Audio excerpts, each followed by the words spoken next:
Hello Facebook ads people, I'm Konstantinos, and today we are going to analyze all the key metrics that indicate that one of your campaigns or ad sets are going to be successful or profitable. So, in this channel we are focusing a lot in the CBO optimizations and all of these kind of things, but a lot of times, because of what is happening right now with the delayed reporting, we are saying that we have to be more flexible in our optimization. Does it worth it though to do it with all the campaigns, with all the ad sets? Are there any metrics that we need to see at the start in order to understand if it's going to be profitable or not? First of all, whatever we're going to discuss here, it doesn't mean that it applies to all accounts. I'm just going to share a very general view, and then you're going to find your own numbers based on your average results that you're getting. For example, you are having some campaigns that are working well. What is the click-through rate? What is the cost per unique link click? What are other metrics like one thing that I'm forgetting. Montage. Okay, so the thing that I was forgetting, it was the checkouts. So do we have several checkouts? Do we have delayed reporting that's going to come later? So let's analyze a little bit the numbers that I see across accounts. Mostly I'm talking about accounts that they have items on the comfort zone, $20, $30, $40, $50. For example, if you're selling couches, I don't know what the cost per unique link click it has to be in order for you to be happy with it and have good results.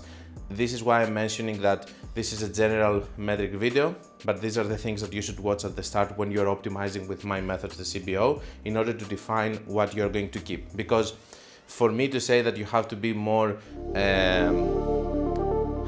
flexible in your optimization, and without giving you also another strategy on how to be more flexible, it doesn't make any sense. First thing that we're going to look is the cost per unique link click. The cost per unique link click, it means how many unique users, not the same people, have clicked in our link.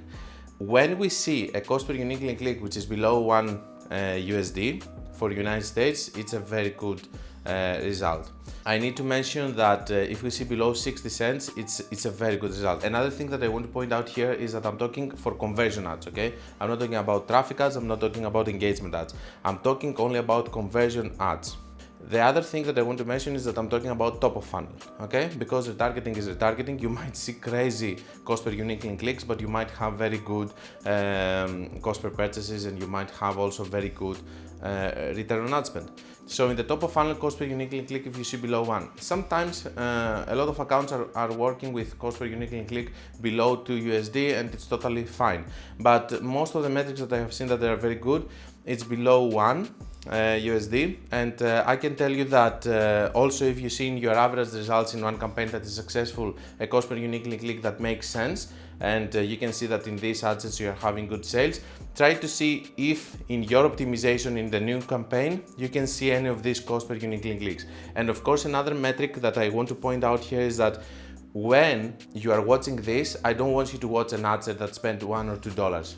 If an ad set has spent enough money, like $5, $10, $15, and you have this cost per unique link click that you want, then it's a stronger indication that this ad set is going to go well. Why? Because you're having a conversion campaign, you're getting good quality traffic, and you're getting it cheap, okay?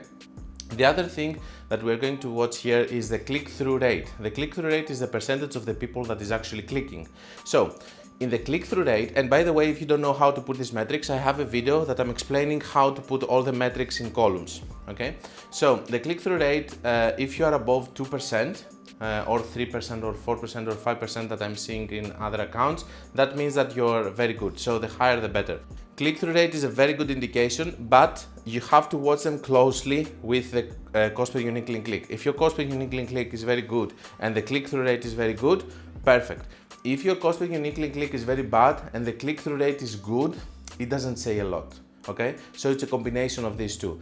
And the last thing that you need to see in order to be more flexible with your optimization is the checkouts. Try to see if you're having a lot of checkouts, and try to see what is happening into your actual funnel. If you're having sales and they are just being delayed reporting, you can put always UTM tags that they're going to show you in Shopify the sales and from which ad sets they are coming.